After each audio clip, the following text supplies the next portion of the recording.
Hi, I'm Mukund Parthasarathy, and I lead R&D for Dow's packaging and specialty plastics business. On behalf of Dow, I'm proud to bring you this SASE Pro seminar series. It has been great partnering with SASE to provide employees in Dow and other companies with wonderful opportunities to connect with professionals that are passionate about developing Asian heritage talent. Before we get started, I would like to share with you a quick video highlighting some of the accomplishments from our employee resource group called the Asian Diversity Network. I thank you for attending, and I sincerely hope that you enjoy the series.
Hi, everyone. This is Parag Madawar. I'm the Director of Professional Programs here at SASE, the Society of Asian Scientists and Engineers. If you were expecting to be somewhere else at a different webinar, you may want to check your calendar invites. And thank you so much for joining us. This is the SASE Pro webinar series. It's a monthly free series that we provide for our partners and, quite honestly, anybody who wants to join. So I am seeing a ton of brand new names. We are nearing 300. This is fantastic, and really super glad to have you all here. So to bring up the main event, let me give you a couple of minutes of background of who we are and what we try to do. So we are SASE Pro, the professional side of the Society of Asian Scientists and Engineers. What we are trying to tackle is this problem.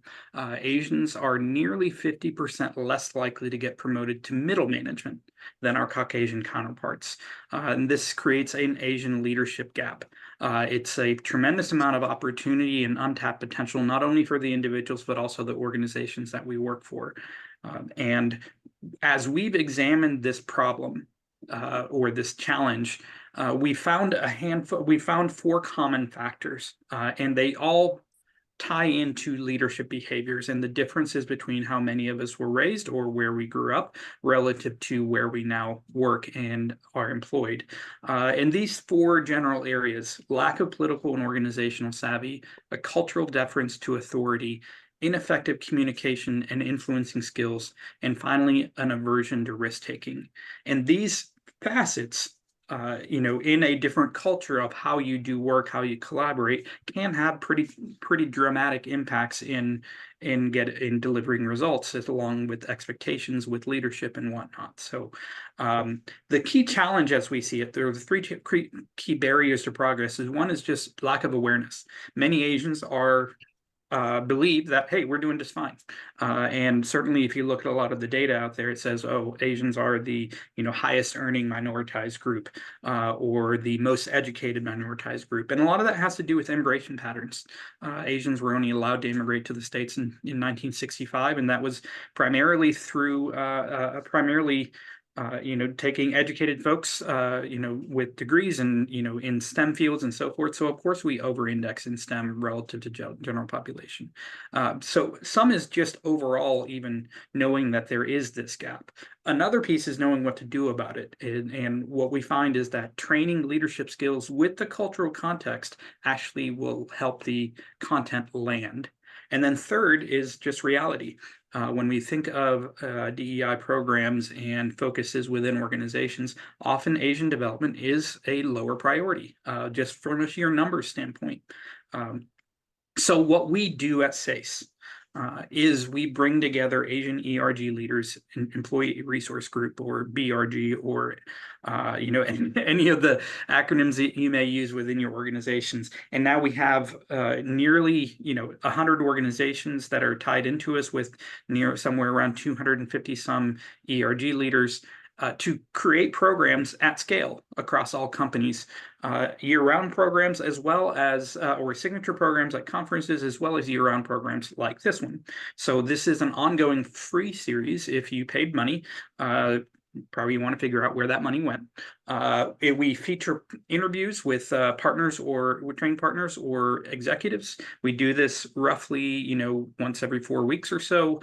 We post the recordings on our website as well as on YouTube, and you can just stay informed using the website, or just honestly follow us on LinkedIn. That's the easiest way.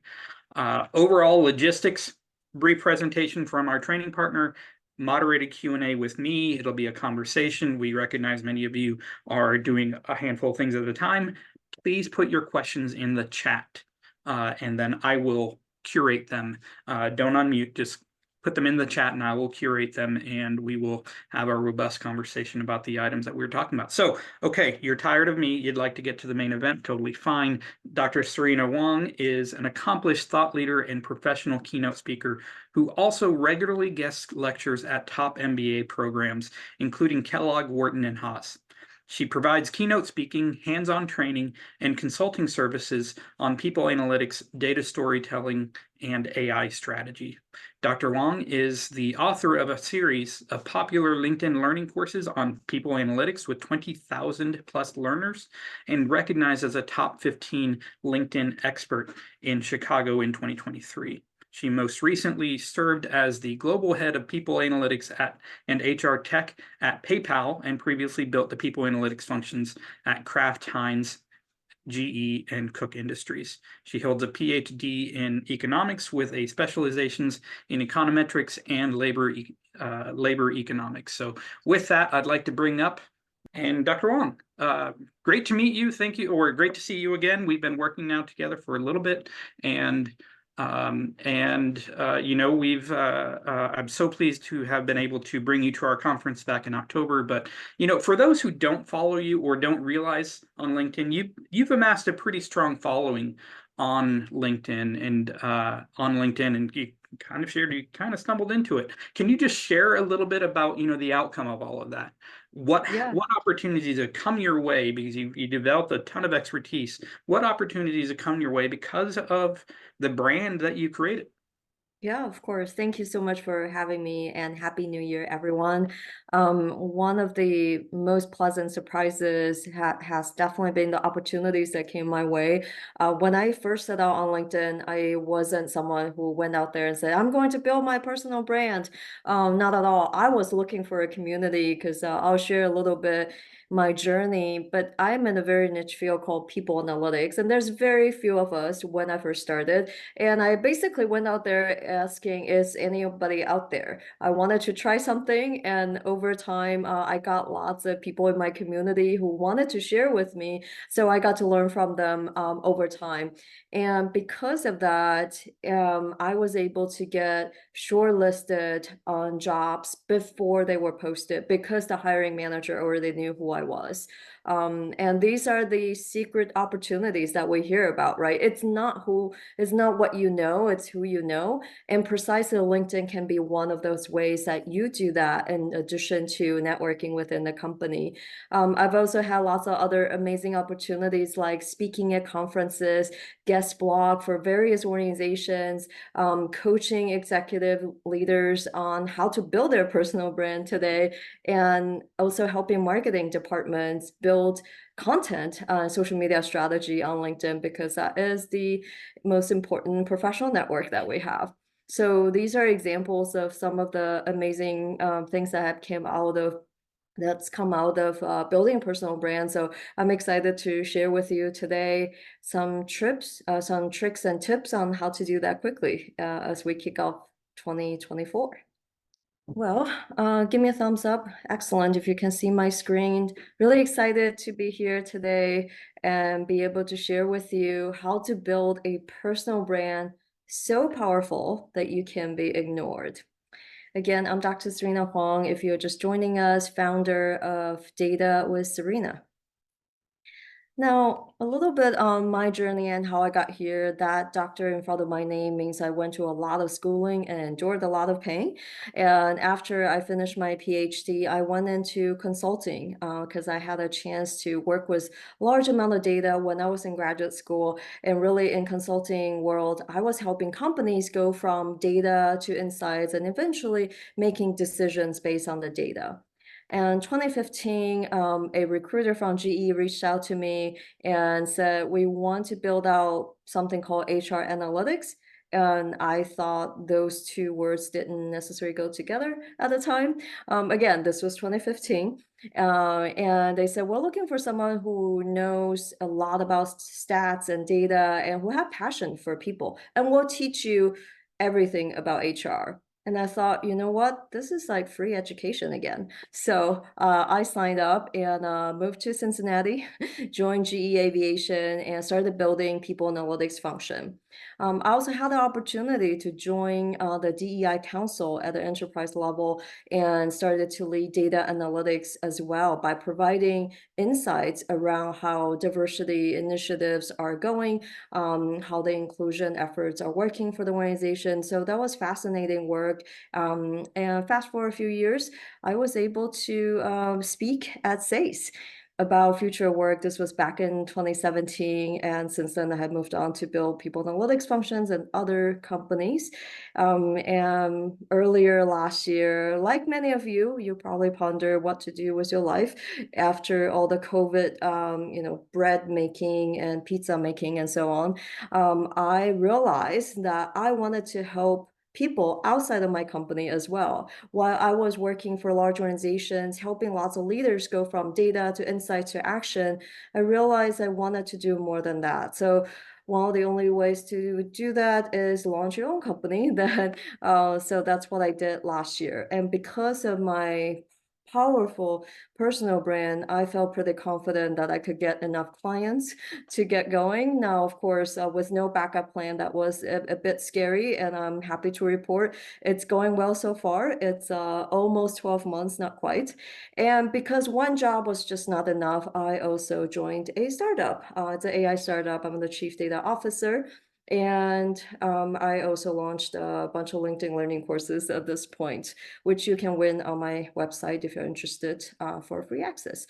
And the reason I'm here today is really to share with you not only from my own personal journey, but also from now helping leaders and companies building their personal brand on LinkedIn, what is the most effective way to do that?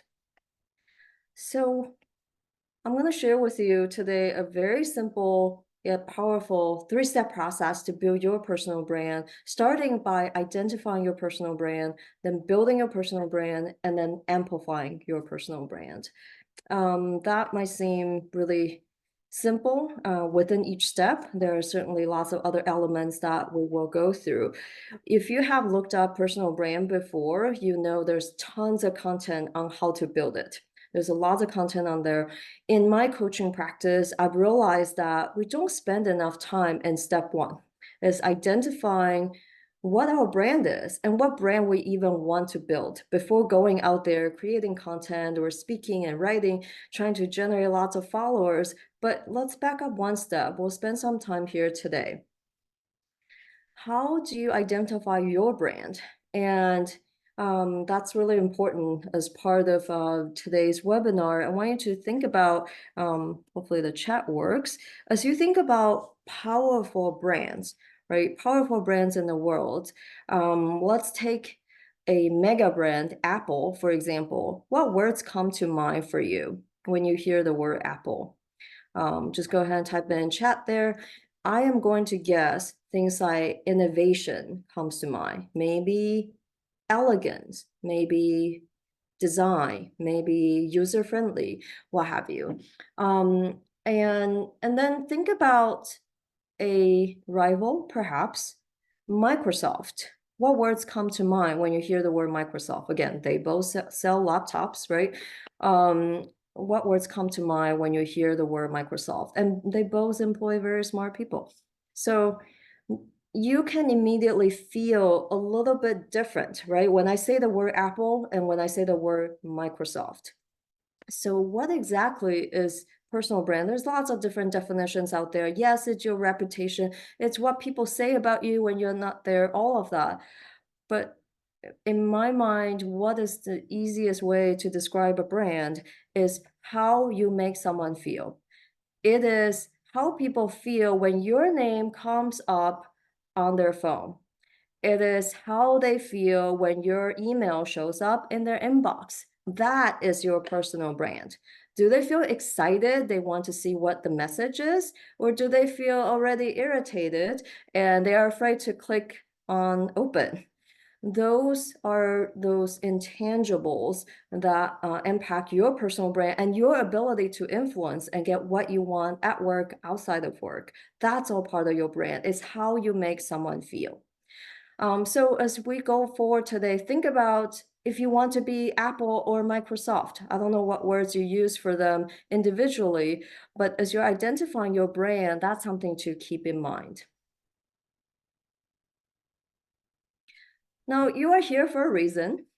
Let's imagine, fast forward a few months or a year, you have done everything you can that we talked about today to build and amplify your personal brand. What would you like to achieve?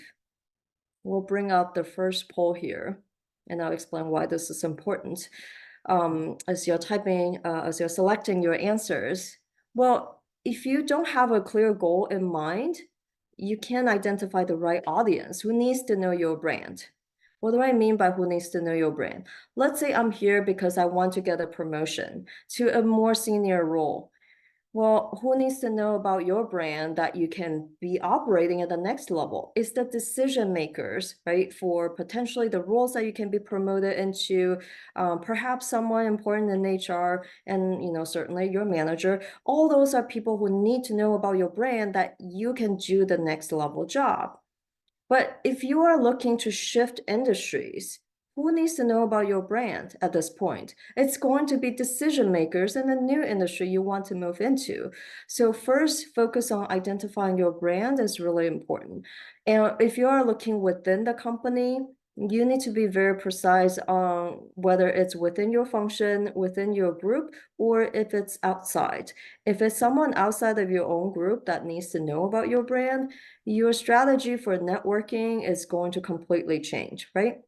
So, okay, great. It looks like most of you have answered. A lot of you on promotions to more senior role. Excellent.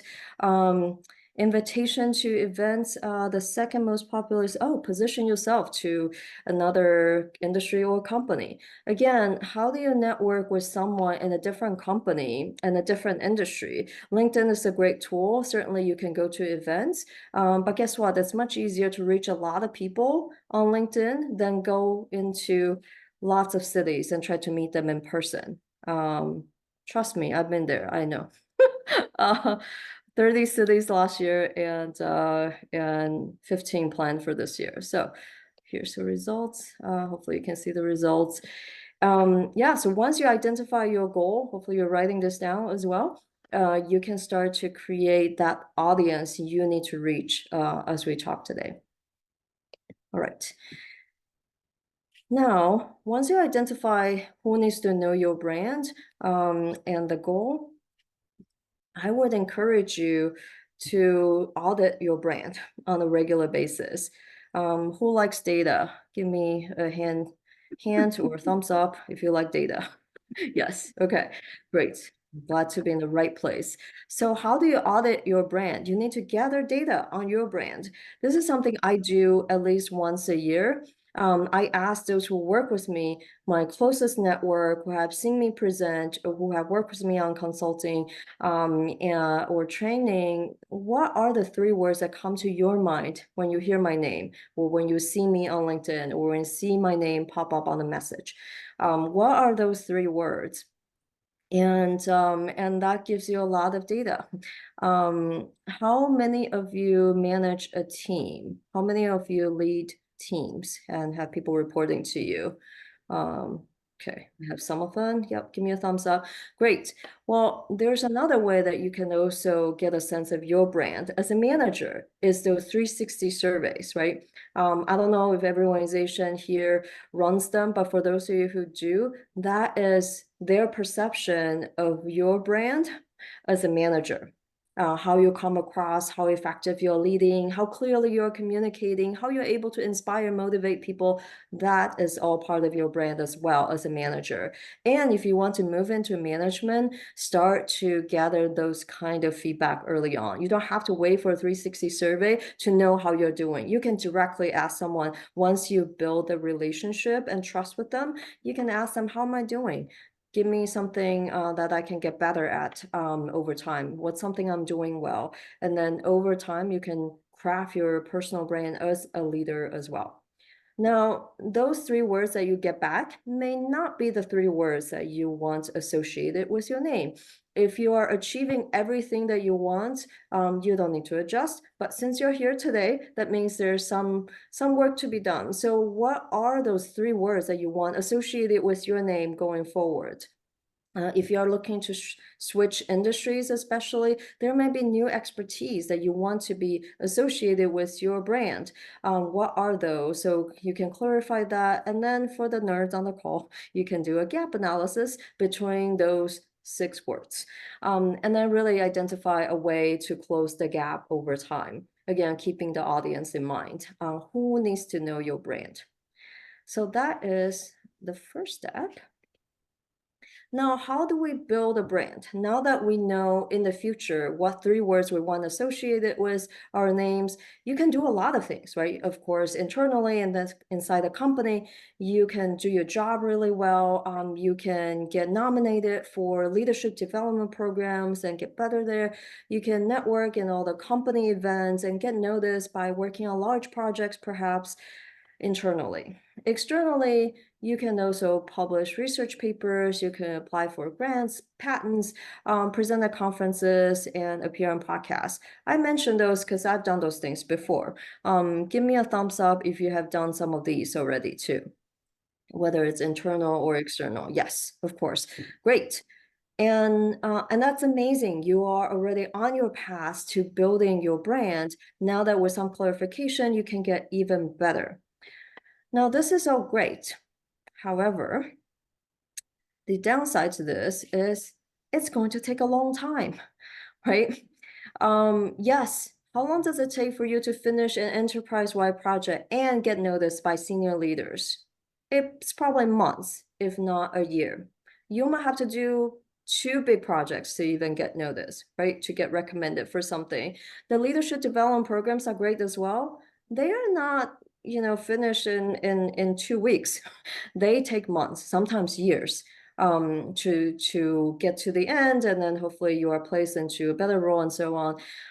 Again, you can publish a paper, but gosh, I know lots of scientists and engineers are on the call today, and I know from my own experience, it took months to even get feedback on a paper, let alone published. And then I'm not sure how many people outside of my family actually read the paper. So the impact can be small, and it will take a long time. So I'm going to share with you the fastest way to do that in 2024 is content creation on LinkedIn.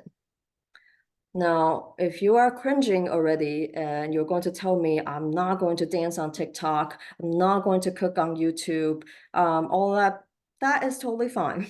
You don't need to do those things to be creating content and sharing your thought leadership on LinkedIn.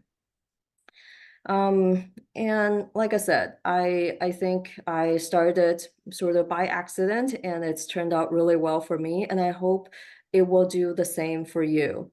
So before we go on and share a little bit on how to do that, can we do the next poll? Just to get a sense of how many of you currently share anything on LinkedIn, not counting when you're hiring. That doesn't count. If you are hiring on, hopefully you are sharing that on LinkedIn. All right, it is coming in. Most people say never, occasionally when you have something to say. All right, I think we are good. And I won't make you guess, but there's a lot of content on LinkedIn, millions of pieces per day. So if you are ever worried about your content or your post not being perfect, don't worry, there's millions of others. So most people don't even spell check. Okay, so 54% say never, 34% occasionally, 6% once or twice a month, and 5% at least once a week. Great. All right, so you can see that to start creating content on LinkedIn, you have a huge opportunity. Here, even within the groups that are very motivated who are here today, only 5% of you share at least once a week. And on the platform, it's definitely less than 5% of people who share, besides, again, posting for jobs on LinkedIn. So this is your opportunity to join the top 5% this year and hit that post button. Now, again, I know it can be scary, and that's why I'm here to help you find very easy ways to do that so you can get started. It really doesn't have to be scary or time consuming. I know there's tons of advice out there saying you need to spend hours, you have to comment, and you have to stay on and be active. No, not really. In fact, I have a timer on my phone that shuts me off every day once I reach my limit on LinkedIn, and YouTube, and actually all social media platforms combined. A really easy way for you to get started is to find thought leaders that you admire on LinkedIn and start following them. You don't have to connect with them. Now, there's a big difference between connect and follow. I'll quickly share, right? Connect means you are their first degree connection. You can send them direct messages. A lot of people with a large following are not going to accept a random request from someone that they don't know. They may not even see it. I'm not sure. So I feel bad sometimes because I don't always see all the messages. There's so many of them. So just follow them, and then you can start to see their content. You can also hit the bell on their profile to get notified when they post something. And then you can just engage, right? Start commenting when you have something to say. And I would challenge you to use at least 10 words. Okay, here's your 2024 challenge on LinkedIn, at least 10 words in a comment. Why 10 words? Well, because that means you have read thoroughly and you have something meaningful to say. And that is how conversations start organically. You can also support them by resharing their content. Everyone appreciates that. If you want to be more advanced, for those of you who are already sharing, I encourage you to start doing different kind of posts this year, whether it's shorter if you have done longer ones, or longer if you have only done shorter ones. Share your thoughts and challenge yourself to 3 to 5 times a week. That means a lot of consistency. I know there's a lot of planning. I will host additional sessions in the future, but this is how much time I spend on creating ideas for content. It takes me exactly 30 minutes to come up with 30 pieces of content.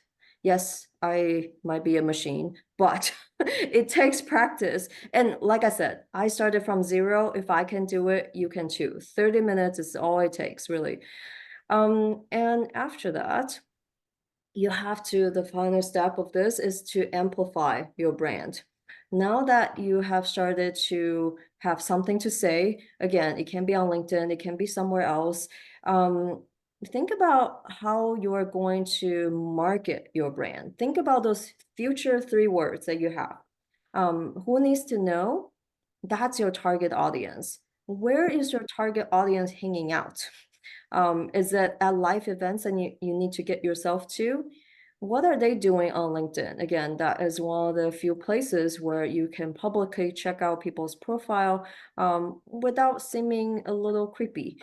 Well, let's see. If you check out their profile too many times and you don't follow them, it does appear creepy. So just a side note. Maybe after twice you want to follow them or send them a note and let them know their content is great or why you're looking at their profile, because it does show up. So now that you have identified your brand, you are building your brand, you need to find a marketing strategy to amplify.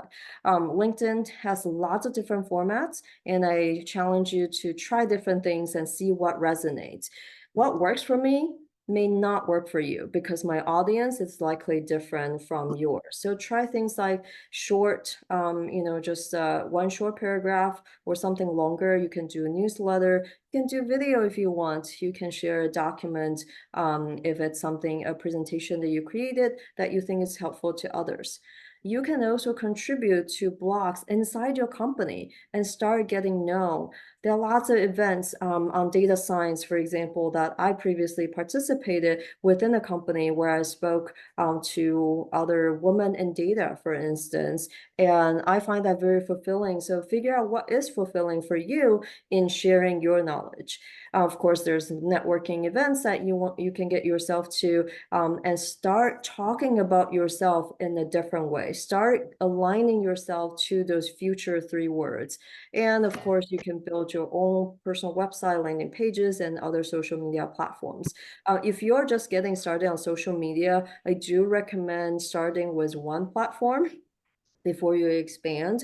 It is difficult to maintain multiple platforms. I speak from experience, and once you're successful on one, then it's really easy to expand to others. So that's how you amplify. Really think of this as your marketing strategy for you in the future. And I'll share a couple of success stories from people who I have managed, who I've either managed their brand or helped over the past year in one-on-one coaching. There are lots of people who get started on LinkedIn and they start chasing metrics, right? They start chasing the likes and the views, and then when it flops, they feel terrible. And frankly, none of that matters. None of them matters at all. You can have, I am more successful than some people who have a lot more followers. I'm less successful than some other people who have fewer followers. It's not about that. It's not about views and likes. Yes, it gives you a rush. It feels great.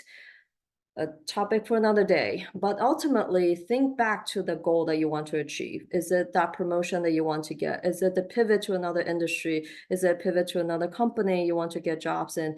That is what you want to focus on. When you can get the attention from your future audience that need to care about your brand, you are successful. With that, I will close and just ask you to feel free to reach out to me. And you can also sign up to win free access to my LinkedIn Learning courses. And I hope to stay in touch and wish you all the best with building your personal brand this year. Thank you so much for those tips, Serena.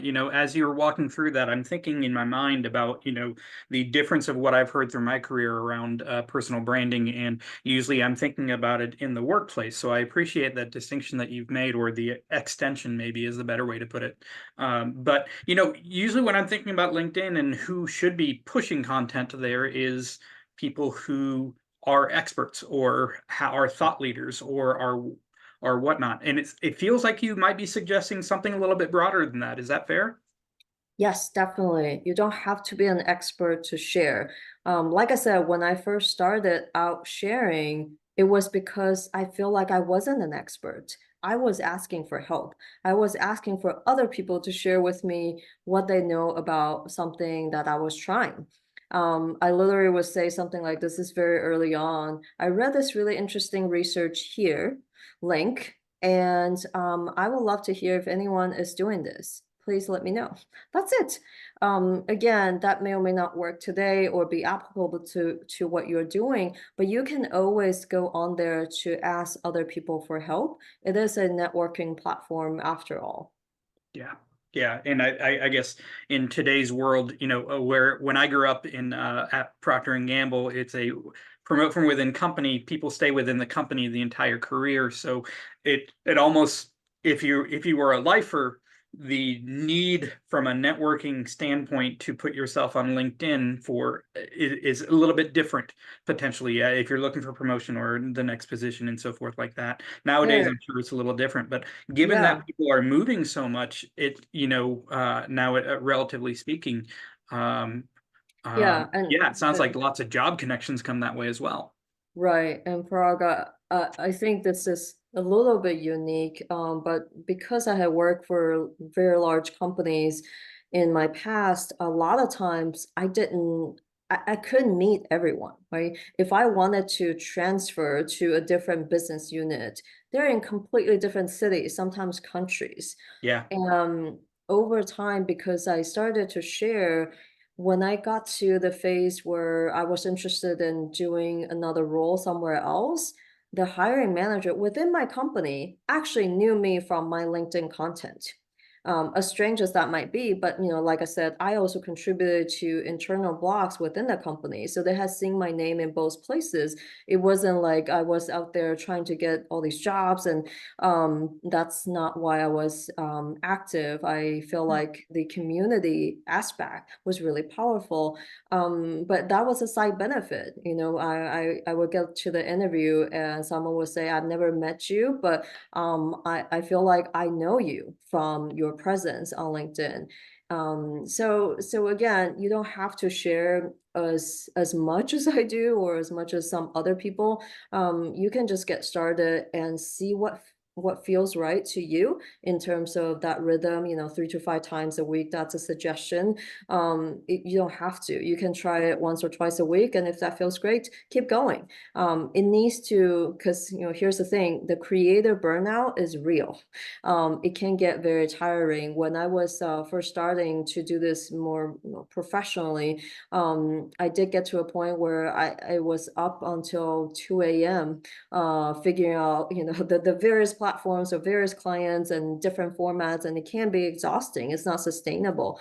So I dialed it back a little bit once I found my rhythm of the kind of content that I really enjoy creating and is resonating with my audience, that people are telling me, hey, this is making a huge impact. It's very helpful tips. Thank you. Then those are the data points that I got back to keep going. Any thoughts around like how much content is enough content or too much content? Meaning, like, is it just a paragraph? Is it a couple of sentences? Is it a full-on article? Like, saying 3 words obviously is useless. Just three Yeah, words. 3 words Right. is probably too little. Right. So there's probably some sort of sweet spot into which may make it, I'm hoping maybe your answer might make it a little less intimidating. Yeah, no, definitely. I think you can even start trying formerly Twitter, now X kind of links as a starting point. So it's not so scary. I Okay. think one of the easiest ways to do some kind of sharing and content creation is actually adding your thoughts to something that's out there. Okay. Um, Even if you're not an expert, there must be people that you admire. How did they impact you? How did they inspire you? Write just a few sentences on that, and then you can hit share. And then you can even share the original piece that inspired you if you want to do that. And then really just make it about encouraging others to also feel inspired like you did. That's an easy way to get started.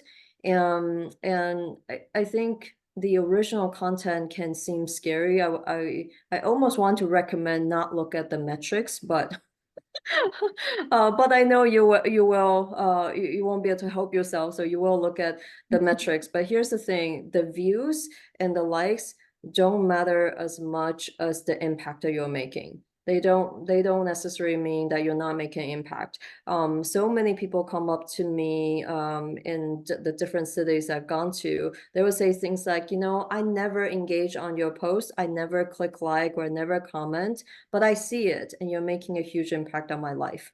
And those are the first time someone said that, it didn't really matter. I still was very concerned about the the numbers, but after a few times I realized, wow, it's not the views and the likes, and it's about, if someone feels like you're making an impact, they'll tell you, either directly in the comments or in DM or when they see you, or sometimes people send me an email even to let me know. So your impact is beyond those metrics. So just Gotcha. don't get bogged down. So if if we were to start on something like this and try and reposting and adding your comment, adding a comment feels like it might be the easiest in a way. How Yes. important, how do you think about what to repost? And does Mm. what you're reposting need to be aligned with those three words that you've identified with your brand, or is it something different? I think ideally, yes. Ideally, yes. Whatever you share, that becomes part of your digital presence, right? Right. And yes, you can delete, but someone might be very fast to grab a screenshot. So definitely think about the impact that you want to have longer term, and they should align with your new brand that you want to position yourself for. But of course, sometimes when you have something strongly that you want to say, and it happens to be something else, and that's totally okay. For those of you who have seen pictures of me and my puppy, I just think my puppy is very cute, and a lot of people agree. Some people don't care about dogs, so kind of mix it up a little bit as you go. But I encourage, if you are just getting started, then stay focused on those things that are aligned with those three words. In Yeah. fact, I will even challenge you today, if you find any of this useful, create a post, tag SASE and myself. Yeah. We will be sure to comment and respond. We won't leave you hanging. Yeah. I mean, And it could share be a bit. a screenshot of something maybe that somebody has grabbed a screen grab during this Right. conversation, or a Yeah. few words you've said, attended this webinar, was fantastic. I'm going to attend every SACE event from now on to eternity. That would be fantastic. I think that's a perfect post for all of the Right. 308 people. Yeah, exactly. And I think as you're going on this journey, definitely stay true to yourself. It can be overwhelming trying to get as engaged as some of the other people who seem to have a lot of time. It can be overwhelming, but stay true to yourself. Yeah. If someone that you follow is starting to say things that you don't necessarily agree with, or that is impacting you in a negative way, there's that same button to unfollow someone. It's totally okay. We all move on, right? And we start to want to learn new things, and we have new people in our lives, and the same on any platform. That's okay. We have a question here. When you repost, are you expected to share your opinions with it too, or just a simple repost? With your own opinion is a little bit better. It seems like you are, putting in your thoughts, so that could become part of your brand. If you're simply resharing, again, it's really fast, and there's nothing wrong with that. But if you can take 30 seconds or less, do add something, it's always appreciated by the original creator, and then likely by others who want to see you in that different light. Agree. Arti just added a response in the chat. I think spot on. Is you should post, add a few words on why you are reposting it. Is it that you wholeheartedly agree? It could be that you Yeah, disagree. It could be that you found a right. certain blurb in it insightful, but something versus just a blanket repost. I would agree with that. You know, when algorithms are funny and they change, any Yep, they tips do. or thoughts around are there tricks to make what you are posting algorithm friendly? There's like probably a whole nother conversation for this. But yes, the algorithm does change at least once a year, if not 3 to 4, quite Mm. significantly, depending on the company's strategy on what LinkedIn likes or whatever other platform, right? And of course, there are different trending topics that might be more popular than others. I think one area to keep thinking about is what trending topics can you contribute to. Those usually get good amount of attention just because and LinkedIn has obviously their own research department. They have their own news. You can check those out and see if you want to start to add your thoughts to any of those pieces. And again, going back to your 3 words and be very focused to see, is there an intersection between whatever is trending, that's really important, emerging topics, and your 3 words? Those will make a great intersection. And really, content creation, you have to play the long game. So find something that you're passionate about. If you're writing a blog, for example, ask yourself if you're still going to be interested in writing that in a year. If the answer is I'm not sure, it will it'll probably require more stamina than that to keep going, because it does take significant amount of effort. Yeah, and then the other piece is, with the algorithm changing, the only way to really keep going is by 2 things: experimenting and getting feedback. So as so there's been times when people would plagiarize my content. So they might, see something doing really well, directly copy and paste. First of all, please don't do that. At least give credit to the original person. It takes time to create those things. And people do notice.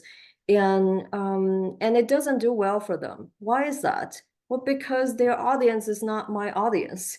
So the algorithm is going to reward when your content is resonating with your audience, and then it starts to expand from there and send it to people who are maybe not following you, and so on. That's kind of how it grows. That's how it works in many platforms.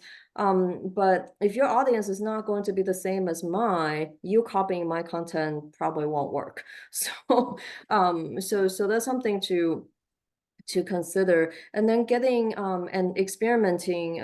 When I say experimenting, I mean really literally the different formats. You can see if short paragraphs work for you. You can see if emojis work for you. You can see if sharing pictures work for you. You can see if sharing, pictures with puppy work for you, right? It might work for me that one day, and then it didn't work for me the other day, right? So even for me, I'm learning as I go, and I jot down those learnings, and that's how I get better. And I also have a group of trusted friends who have either been following me for years, or they're just really close, or they're other content creators, and I will say, hey, I'm not really sure what's going on. It doesn't seem to resonate with my audience as much as before. Can you please just give me some feedback on what's going on? Or if you're not sure about something, that before you post, maybe get someone to take a look at it for you and get their thoughts. If you're really nervous, let's say it's a controversial topic, or can potentially be perceived as controversial, then get someone's thoughts on it and get feedback. And then afterwards, of course, if it doesn't seem to resonate, meaning it's not getting the views and likes that you're hoping, then figure out if you can get feedback from someone just to tell you directly how you can do better. I think staying open-minded has really helped me, and I always encourage my clients to stay open-minded as well. You just don't know who is going to see what you have to Right. say. Well, I think that also this kind of speaks also to our Asian tendency of fear. right, is we always hear or read these horror stories of, okay, somebody posted something somewhere and then they got in trouble for it and lost their job, and God forbid we lose our job, right, for something we truly believe in or whatnot. And so I think fear can play into this as well, of putting yourself out Yes. there and potentially having a Yeah. negative ramification. So Right. Right. Yeah. And I'll speak on that. Like one, again, there's last I checked, almost 8 million pieces of content on LinkedIn each day. So if you are worried, there's, 8 other million pieces of content competing for attention as yours. So don't worry about it. It's okay. You can always delete. But then two, if you're really searching for a job in a different industry, in a different company, and you don't want people at work to know, it can get tricky, right? It can get tricky. So if you're suddenly, showing a lot of interest in a completely different industry, people might start to notice and ask. So be prepared to have an answer for those questions. And that's, I think honest is the best strategy in a lot of cases, but sometimes you really can't say that you're out there looking for a job, right? So totally understand, but be careful with expressing opinions. Like same logic applies, right? In your Thanksgiving and Christmas dinner, politics, probably stay away. You just don't know who you're going to offend. Really private, confidential information you should not share at all. Yeah, and it doesn't have to be weather and puppies. It can be something else. But definitely, if it's a strong opinion that will show up on your social media scan and in background check. Yeah, having been in HR for a while, I have definitely seen people get hired and then not get hired because of what the background check comes up on the social media. So definitely be aware if you are going to express something that can be controversial. Yeah. Yeah. No, good point. Good point. The I forgot my train of thought. I had an awesome question I was going to ask you, and I completely forgot my train of thought. There's a question regarding if you are posting something from a book or a training that you've attended or something like that. What are the rules from a standpoint of credibility crediting? What tips do you use to ensure that you are passing, credit where it's due? If you're resharing, you mean like? If it's not something that's already out Oh, there, say it's a book, yes. say it's this seminar that you went to, or what. Right. Yeah, so if you can definitely tag the original person where who share whether it's a knowledge from webinar or a particular content and give them credit. You can simply say, thank you, or today I heard from at whoever, and that's always helpful. And I think if it's a book, sometimes I read really interesting books and I share. I always make sure that I tag the author if I can find them on LinkedIn. I'm usually not connected with the authors, but you can mention them, and they often really appreciate that amplification of their brand. No, that makes a ton of sense. Now I do remember the question.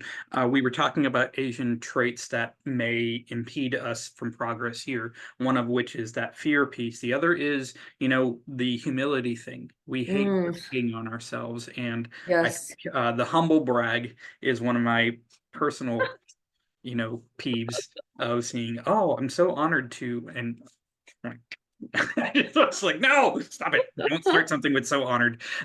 And I know my own friends and there's probably plenty of, you may have used that, Yeah. so my apologies. But the bragging piece can be really kind of a hang up. And so I really love Yeah. what you're talking about here is like, okay, don't make it about you. Make it about your opinion, or make it about something of that nature. And so that kind of feels like it takes that edge off as well. Yeah, definitely. And frankly, these days, on any social media, no one likes to see that kind of content. No one wants to see constant bragging, right? Yes, we want to celebrate success, especially professional success on LinkedIn.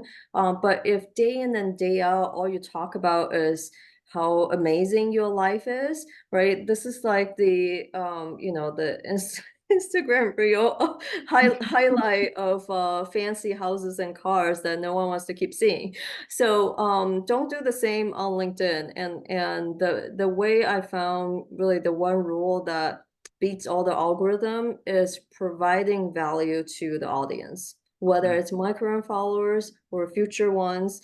If I'm providing value, that tends to perform well in metrics, and I think that's the most meaningful, right?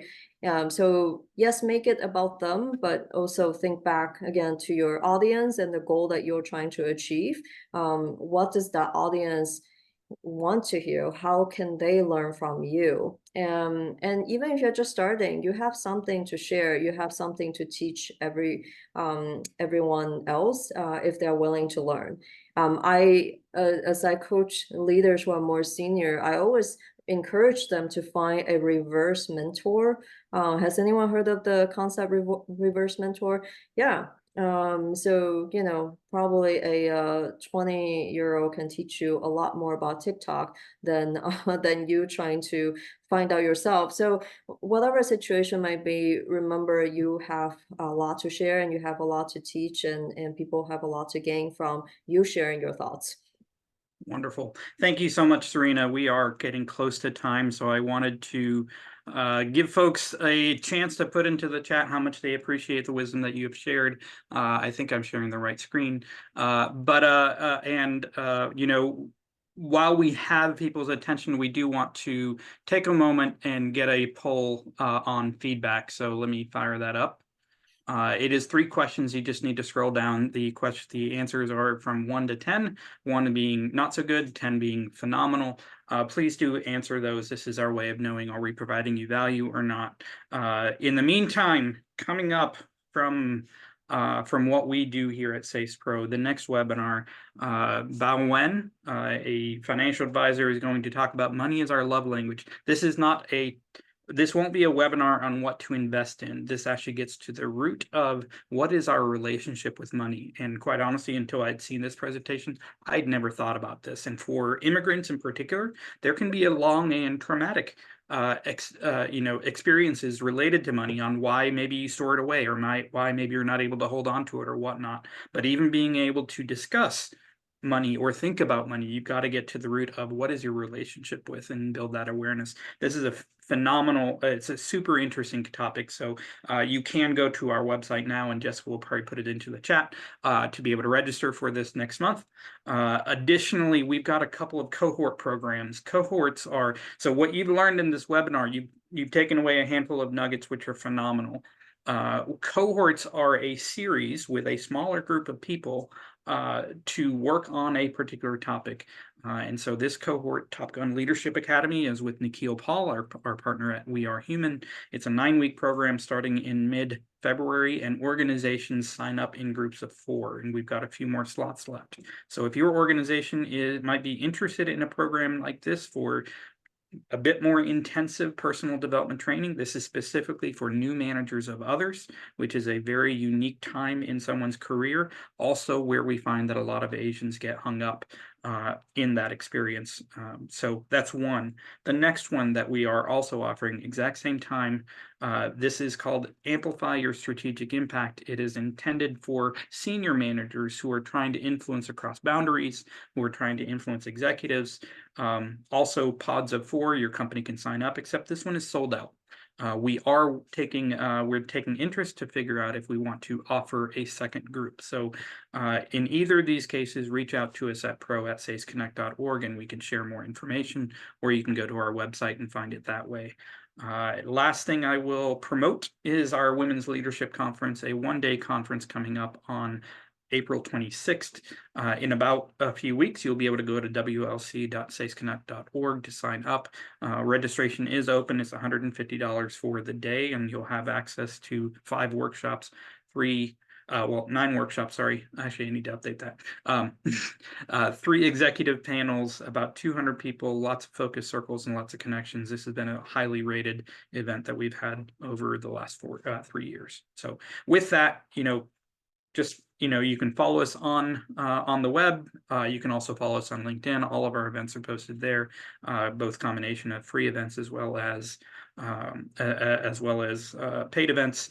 And if you'd like to get involved or get your organization involved with us, we are laser focused on helping Asian ERGs develop and retain and promote their Asian professionals. So reach out to us, and I'm happy to bring you up to speed on what we do and how we do it. There's no membership fees involved.